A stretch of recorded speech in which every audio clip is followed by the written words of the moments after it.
Hello and welcome to Differential Discussions. I'm Melissa. I'm Dave. And today we're back. We're welcoming back Dave McGlasson, and he's going to tell us a very interesting story. So, Crazy story. Dave, if you want to share your killer nurse story with us, we're all interested in hearing. Yeah, I like your lead in. Actually, the title of the topic that I wrote, and there's been a couple things that I have put out over the years. The primary thing is heparin in the news, the Genene Jones killer nurse story. Genene Jones was a LVN that worked in the PDICU unit at what was then called University Hospital in San Antonio, Texas. And when we talk about strange personalities, hers was so strange that Stephen King, the well-known horror author, used her as the template in the movie Misery as the nurse that would torture the patients. He got the idea from reading about her. There have been books written about it. There have been TV movies. The book was called The Death Shift because everybody that died was on the 3 to 11 shift. And which I also happen to be the supervisor. Again, I repeated this, I talked about this earlier. I was running the hemostasis immunology lab at the med school, the first laboratory that set up and tested for AIDS in Texas. I was also the evening supervisor on the 3 to 11 shift at the hospital. And unfortunately, all these children were dying on the 3 to 11 shift. So let's kind of set it up a little bit, so we can get started in a good manner. In the early 80s, I was working at the University of Texas Health Science Center and the University Hospital in San Antonio, Texas. I was working in the hemostasis immunology labs at the medical school, and also working in the laboratory at the teaching hospital as the evening supervisor. On the evening shift, I was confronted by an angry, nervous intern, and I said, "So what's the problem, sir?" And he goes, "You guys lab tests are all screwed." And I go, really? What's the matter?" And he said, "Your coag tests aren't right." I go, "Well, let me see what you got there." And he had results of a PT and a PTT. PT was greater than 60 seconds. The PTT was greater than 120 seconds. And when I looked at the data, I figured there's heparin involved here. And he said that was impossible. He said he drew the blood himself from a brachial stick, and the child was only 1 month old. And I said, okay. I said, let's see. So I turned to who just happened to be my best tech in hematology, a guy who's still working named Pete Gamboa. He's now the director of the laboratory at Audie Murphy Veterans Hospital, in San Antonio. I said, "Pete, give me a reptilase time and a thrombin time." Now, the reptilase time is completely impervious to the effects of heparin. The thrombin time is exquisitely sensitive to it. So we ran those tests. Reptilase time came back normal. Thrombin time, I don't think it ever did clot. And so I said, "That's heparin." He said, "It's impossible." I said, "Is the child bleeding?" He goes, "Yeah, that's why I'm here." And I said, "Well, you might get up there and give him some protamine." I said, "I'm not telling you what to do," but I said, "This is heparin. It can't be anything else." I said, "Here's the package insert." I showed that to him, and he was, "I don't understand." So he went up and performed some heroic measures, and the child lived. Now, we, at the time, we had some issues earlier in the hospital where patients were coming down with heparin-induced thrombocytopenia and unexplained bleeds. And we traced that back to a young intern who had an attending that was really a kind of a bad guy. And what he was doing, he was flushing IV lines with 10,000 unit per ml instead of taking it down to like 50 and flushing them with it. And so we labeled that, and we thought it was something like that. You don't think medical people are intentionally going to hurt someone. They're out to do that. Well, after this incident happened with this child, the next day, I'm working in my lab at the med school, And all of a sudden, one of our young pathology residents, Dr. Northcutt, showed up with a security officer accompanying him. And I'm going, Northcutt get busted for something? They find him with weed or what? I don't know. And I said, can I help you guys? And they said, yeah. And Dr. Northcutt had some samples that were on dry ice. And he said, we need to establish a chain of custody on this. And you need to store this where it will be secure. And I said, what's going on? And he said, your boss, Dr. Montiel, will be over to talk to you in a little bit. Well, I did what they said. We had a locked area where we could confine the samples, and I had to sign for them and everything. And I was getting a little bit confused at the time and concerned. Dr. Montiel came over and said, you know the problems that we've had with heparin in the past here, right? Yeah. And we solved that. And she said, yeah. She said, can you give us a definite quantity on what is in those plasma samples from last night and again today? And I said, well, of course, we were at the time, there was no anti-10A test. There was a test using protamine sulfate titrations, but I had never done it. And there's nobody else in town that had quantified it. And so I said, but I know where I can find it and I can validate it in a couple of days. And so I worked on that. To give you an example of what this child had, the normal therapeutic range for unfractionated heparin, low molecular weight heparins were not out then, but is 0.3 to 0.7 international units per ml. That's what you shoot for. This kid had a 14.1. Now that's enough to anticoagulate a 250-pound man for a couple of days, where you wouldn't have to give him any more. And this was confirmed. When I did the test, I got the 14.1. They confirmed it, sending it to a laboratory who I knew of, but I didn't know the people that ran it. I later became very good friends of them, Colorado Coag, who is now, I think, called Esoterics, out in Colorado. And they got the same thing I did. And we later learned on this that we possibly had a killer nurse on our hands in the PDICU. Her name was Genene Jones. And what was really bad was that the hospital seemed to want to cover it up, and the nursing supervisors didn't want anything blowing back on them. The hospital director at the time had visions of being a surgeon general. He was a retired military hospital officer. And it just, was the nurses were getting upset because they're saying, we take care of these kids on the day and keep them alive, and then they die on this 3 to 11 shift. What's going on? And there were all kinds of things that were happening. Things were starting to disappear. Like I said, heparin was disappearing. And at the time, also, the labels weren't put on the vials like they were supposed to be. And stuff was missing from the vials, so they started having to treat it as a controlled substance. Excuse me, a mosquito just flew by me. If you Google serial killers, Genene Jones is up there with the big boys. She makes Ted Bundy look like a lightweight. We were experiencing something that I'd never seen before. I wound up having to testify in front of the grand jury, and also at the criminal trial. And it was a very unnerving experience. In fact, the med school even hired a lawyer for me to get and practice with me on going through the testimony.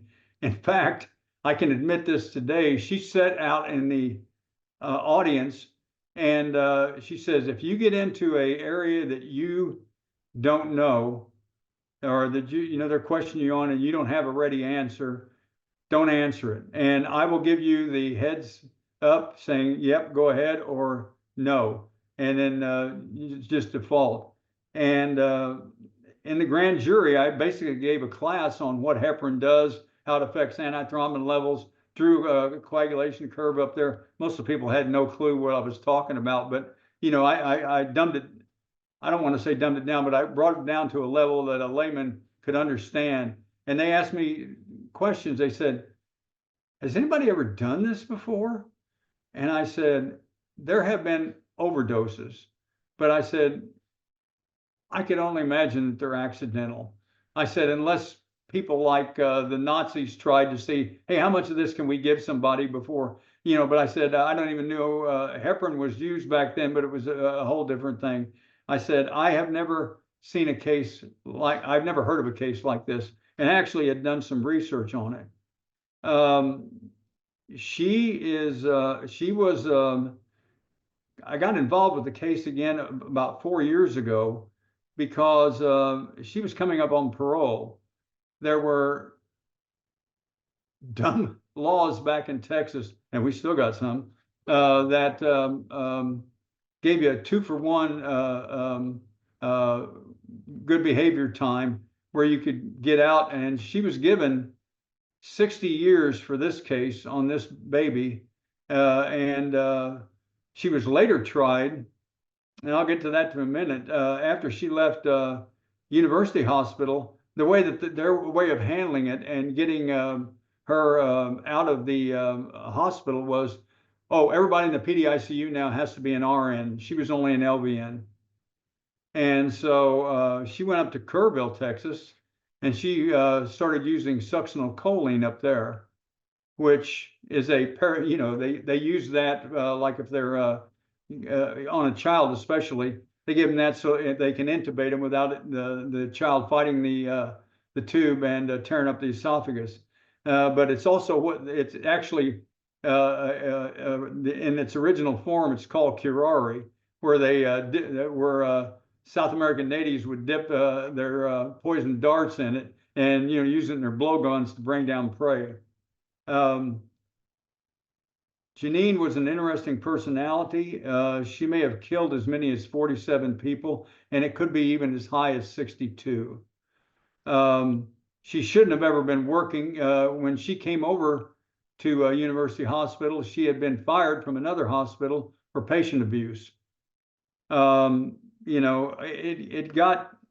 was really a terrible thing that happened, and that she wasn't checked out further. And she also, because there were people that were saying this person needs to go, and everybody else was saying, oh no, we got to protect the hospital and we can't go into this. People's careers were ruined. There was a made-for-TV movie. If you ever remember the old series LA Law, Susan Rutan and Veronica Hamill played. Susan Rutan played Genene. Boy, she did a good job too. And Veronica Hamill played Dr. Kathy Holland, who was the doctor that took her with her up to Kerrville, Texas, and had to answer for the succinylcholine stuff. So what I did in this, Pete Elkind, who wrote the book, The Death Shift, and I actually have had several conversations on this, because she was going to be tried again in Texas for, because she was going to get out of prison, and everybody hit the ceiling that was still left.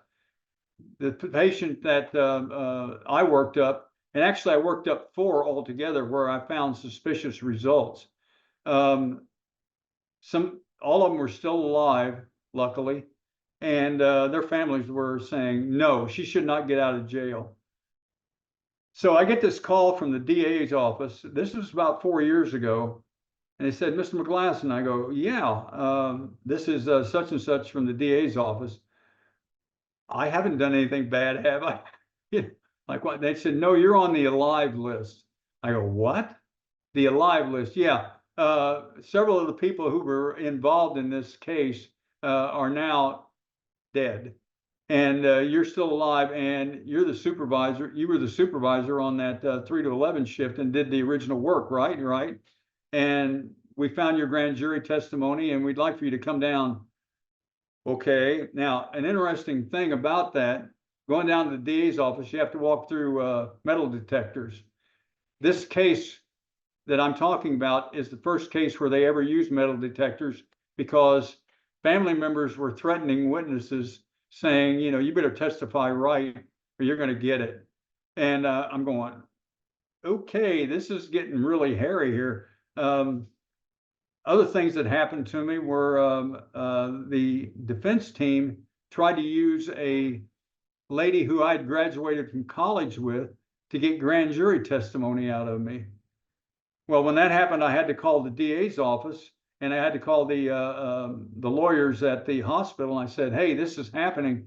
What do I do? And they said, don't answer the phone. I said, well, I'm on call. Have your wife answer the phone. Okay, you know, so you know, it gets more intense. When she was up for parole, I went down and I looked at the data again, and all of my stuff checked out. Now, let's talk about critical values here. I had to go through every piece of lab work that showed a critical value that was connected with that unit. And I found things that the legal team missed, but the guys in the lab did a great job. As you know, when you get a critical value, you need to repeat the test. Then if the test is out of the range of the assay, you got to dilute it and run it again. And then you got to calculate it out. Then you got to have somebody check your calculations. Then you phone the unit, and then you get the name of the person you called, the time, and all that. Well, there was one case where a child had been given Dilantin, and he'd went from, like, say, a 5.0 level, and 3 hours later he was 48.1, and not doing well. Also, he had 118 glucose, which nobody paid any attention to at the time. At the same time, when that second sample came out, it was 598. She had jacked him up with Dilantin and the glucose, and they had missed that. And I found a couple other things that they had missed. And so I was going to have to testify again. She took a plea deal. And she'd already been sentenced for life, get this, up in Kerrville for the succinylcholine. She got 60 years for criminal abuse of a child for the one case that I testified in San Antonio. Now, again, she was, I mean, it was, let me just give you a quick example. Her first job at Southwest Methodist Hospital, she was fired after 8 months for patient abuse. Her second job at Community Hospital, which has another name now, was asked to leave after getting so many elective surgeries and with no sick leave or vacation accrued. They suspected that she had Munchausen syndrome by proxy. She wanted attention. If something was happening, it wasn't happening, she'd make it happen. She wanted the toughest kids, you know, the kids that were the sickest. She wanted to take care of them, stuff like that. She would constantly criticize other people. Her third position was at the Bexar County Hospital and the 3 to 11 ICU, and that was called the death shift by that time. She had skills. She could start an IV on a rock. She could find a vein in it. She was very, very good at it. And I personally knew her. Her supervisor loved her, but she was noted to have, she had 8 critical errors in her first year, wrong dosing. Where was the heparin at that you supposedly used or didn't use? She only received informal counseling, no formal reprimands. The supervisor protected her. She showed up drunk on one shift and was messing with IV equipment. She was ordered to leave by the house staff. I mean, it was just on and on and on. One doctor, Dr. Debbie Rash, who I was extremely familiar with, she was the one that took care of my son, who was in that PDICU a year later, found her giving a patient calcium for no reason. Dr. Jim Robotham, who was one of the new types of intensivists and full-time specialists, graduate of Johns Hopkins, top of his class, wanted to make the place a world-class thing, and he thought Genene was dedicated, and she buried him. she got him in trouble. Another child that I worked up was left with the bed down, and the child rolled out with IVs attached. Genene had not put the bedpost up. And so this high incidence of kids dying and everything, they finally did take some action. Now, the issue with the heparin was just the start of it. Pete Elkind, who wrote the book, The Death Shift, said, he said, you just happened to be right in the middle of the eye of the storm when you found the heparin. That's when they really started taking a look at her. Now, if you've never been involved in a forensic case, you don't want to be.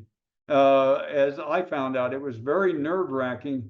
And seriously, I was constantly bombarded for about 3 years from the time that she left and went to Kerrville till they got her into trial and everything. And I was constantly having to go back and testify and show my data and everything.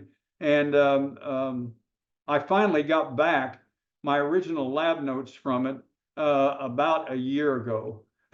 And it was really, and in fact, I said, you know what, I don't want to keep these. I just went out and burned them. I said, they've got patient information on them. I'm just going to go ahead and get rid of them. But the DA had them the whole time. Now, heparin can be, this case was an extreme case of a damaged person causing problems with kids. Like I said, heparin at that time was what she used, and a lot of things can, happen with that. Now, there is another case about accidental heparin overdoses. If you've ever heard of the actor Dennis Quaid, great actor. He's got a brother named Randy Quaid, who is also an actor. He had a set of twins that received an accidental overdose of heparin at Cedars of Sinai, heavyweight hospital, big time stuff, right?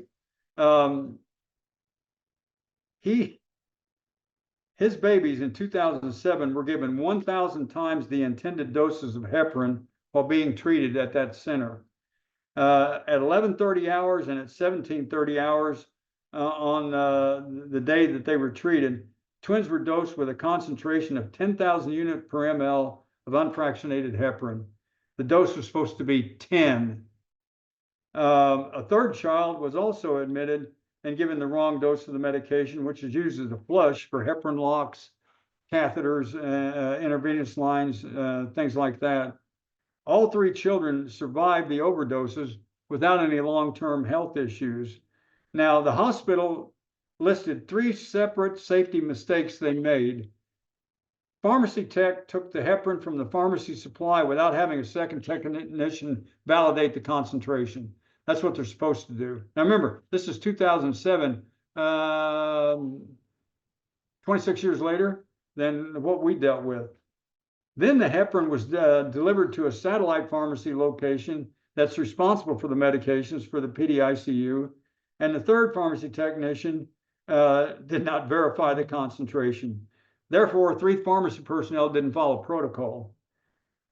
The nursing personnel who gave the unfractionated heparin to the 3 subjects did not verify the drug was the correct concentration of medication before administering the drug.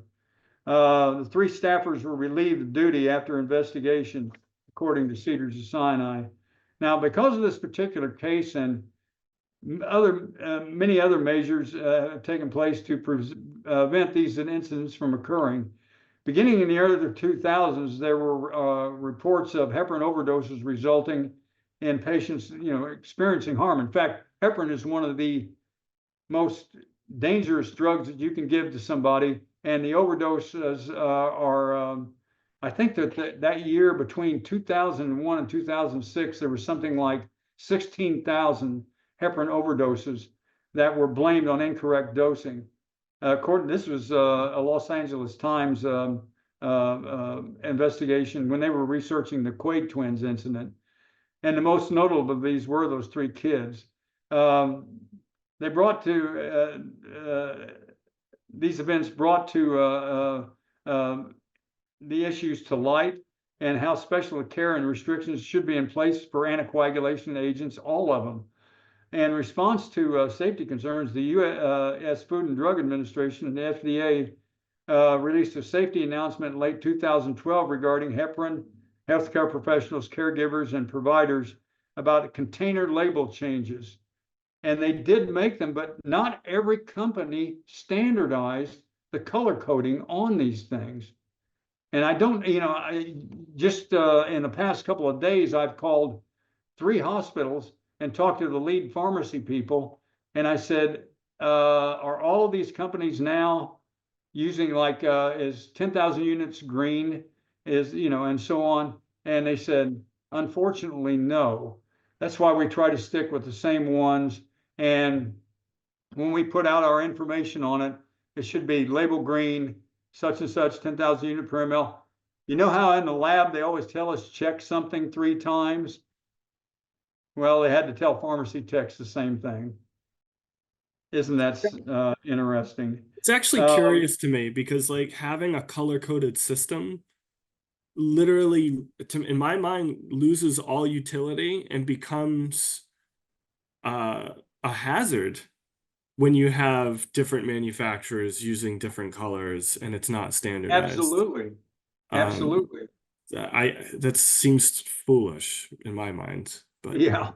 Well, in the lawsuit the Quades filed, they contended that Baxter Healthcare, who had made the drug, knew that the other entrants had died as a result of similar errors involving heparin and using similar background covers on the labels for both the low and the high concentration. Like you couldn't tell the difference between a putty colored and a white colored, that type of thing.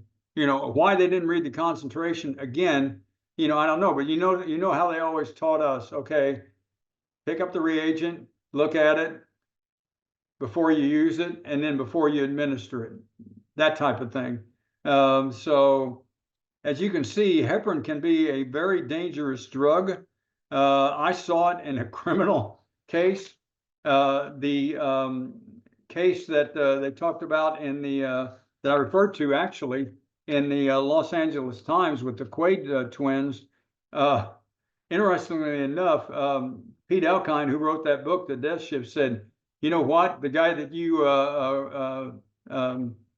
cited in the paper that you wrote was my partner on the Los Angeles Times for 10 years. I thought, interesting how all this goes together.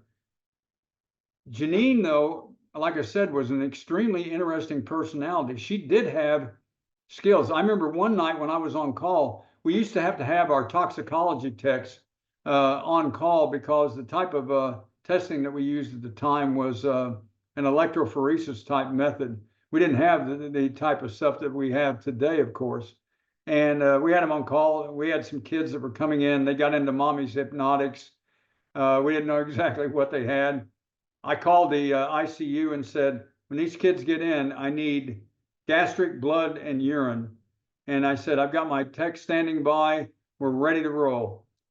Didn't hear anything for 30 minutes after the kids got there. So I went up on the floor and I said, hey, I need these samples. And Genene comes up just all wired. She says, Dave, what do you need? What do you need? I told her I had everything in 10 minutes. Total. I mean, when something was happening, man, she was into it. But she was just one of those type of personalities. Like if you said you drank a 6-pack, she had a 5th of Jack. I mean, that kind of person could cuss like worse than a sailor. It was just an extreme personality. And it was very interesting when they brought her back for trial for the second time when they were going to indict her. And she comes back, she's on a walker. And my wife and I both said, she's faking that. Yeah, she's been in prison all this time, but she's faking that. What I can't believe is she survived in prison all this time.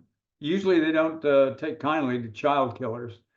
But the issue was that I was very familiar with the testing that we had at the time. I was in the right place at the right time, and I had the right techs to do the job.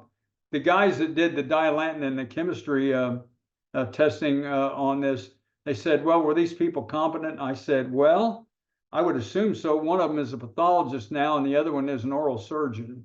So yeah, they were lab techs at the time. They kind of went on and upgraded their careers a little bit more. So with that, any questions from you people? Just think it's an extraordinary story, and it's sort of sad, right? Because I would think most people get into healthcare to make a positive impact, but we have to guard against those who would be the wolf in sheep's Right. clothing. Mm. It's just extraordinary, and just to see, I think now there's much more. I'm not not a working professional nurse, but now I feel like there's a much tighter control on medications and like the custody of the medications, right? Yeah. I think it's interesting you bring up how dangerous heparin is. And I don't know this for a fact, but geez, it's probably one of the most widely used Absolutely. medications out there in a hospital setting, right? Yeah, no, it's an extraordinary story, and I empathize with you that so many people are witnesses in one way or another. You had a very professional kind of credential to go along with your witness testimony, but so many folks are witnesses to horrible things, and it is incredibly stressful, and all the different outside pressures that get put on witnesses. Oh, I just want to say thank you for doing the right thing. Dave, let me tell you Because, one quick story. sure. One of the doctors who caught her giving a patient glucose without getting a glucose level beforehand, her name was Dr. Cheryl Cipriani. We both got our subpoenas the same day. And we were talking in the hallway about this. And a lady went by on that was pushing a linen cart and happened to hear us talking. She comes over and says, "Are you guys talking about those baby deaths?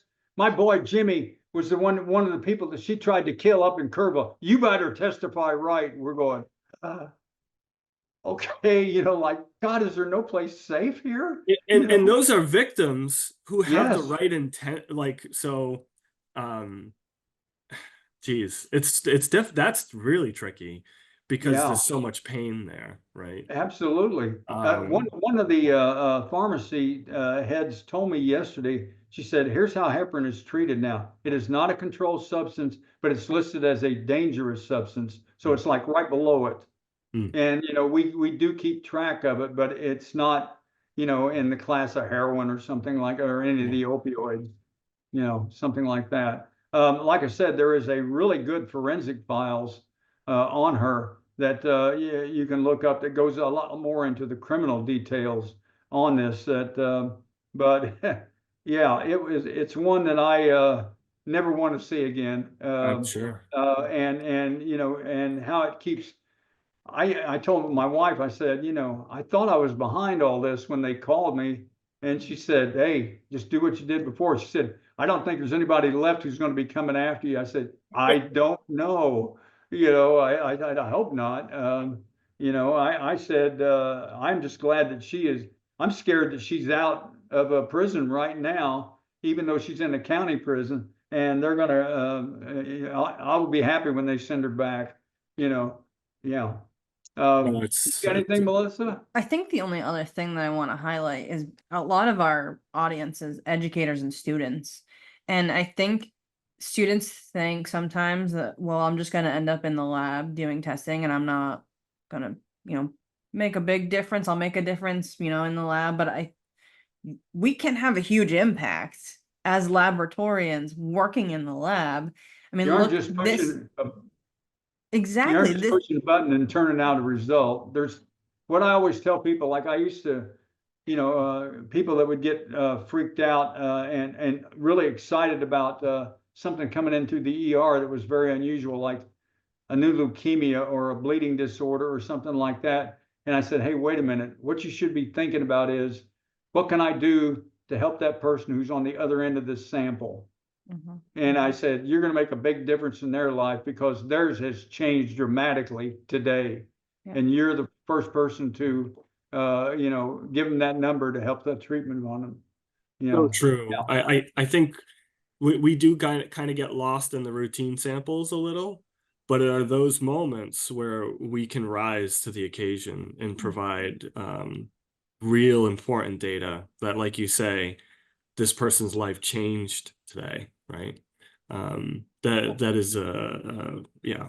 And the case that you shared with us is just a really extreme, large, terrifying example of Yeah. the impact and the quality of care that we can provide in the laboratory to our patients and help save lives from people like that, which you don't expect in healthcare, like you were saying earlier. But you know, if we do find that, again, that's part of our job, is to help prevent that kind of stuff if we can, you know, that kind of thing. So I think it's a really good example of the impact that we can have. It's an extreme example that we're not all going to go through, thankfully, Right. but you know, it is a big example of the impact we can have as librarians. So thank you for sharing that with us. Oh, I'm glad to. Like there's a few other things on my blog, Clot Club, that some people might be interested in, like how cannabinoids affect your coagulation system. It ain't the little Mother Nature that we thought it was 30 years ago. It has some severe effects on you. So that might be one. I remember when I put that out, that one of the people from Diapharma had to laugh, said, some of the old stoners, I bet, are rethinking their lives now after they're reading this. So there's a few on there like that. So anytime, get in touch. I'll be glad to answer the questions. And like I said, if I don't know it, I know people that do. So thanks a lot, guys. I really enjoyed today's conversations, and invite me back anytime. Absolutely. Thank Thanks you so for much, Dave. joining us. We will link the Diapharma website in the description. So if you want more information, you can click right on that link and it'll bring you right to the Clot Club blog that Dave was telling us about. So Dave, thank you for joining us, and everybody else, thanks for listening. Thanks for your time. Bye-bye. Bye-bye.